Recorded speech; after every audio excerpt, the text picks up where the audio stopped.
Hello, my name is Sloan Townsend, and this is my epistemology and ethics presentation on dream skepticism and knowledge. So, we're going to start off with explaining what is knowledge. Well, while knowledge has been debated many, many times over the past several hundred centuries, um, for this example, we'll be using Plato's definition of knowledge. Knowledge is true belief which is theorized by Plato. This is usually the traditional account of knowledge. So when people think of just like a basis of what knowledge is, this is the one that they usually de facto to.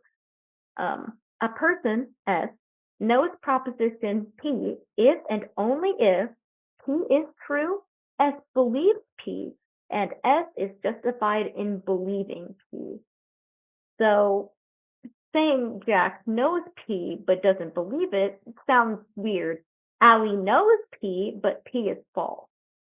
So P has to be true for the believer, even if it inherently isn't. As long as S believes it, then it's true. And as long let me go back. And as long as P is justified, it's true then. If S has a justified belief of P.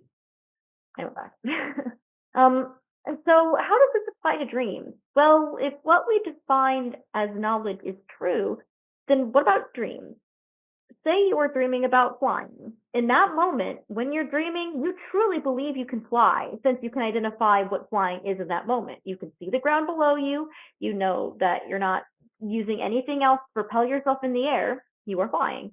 But in reality, you are laying down with your eyes closed. You are dreaming in that second and not flying, even though you believe you are flying. So you believe P is flying, so it must be true, right? So in theory, we could all just be living a dream. That is what the dream scenario is. Similar to the brain in a vat theory. You could just simply be having a very, very complex dream where you are living life. So let's say in the dream theory, I'm walking to work, right? But I'm only dreaming. Well, I could be, oh my gosh. Every single night I lost track of what I was saying.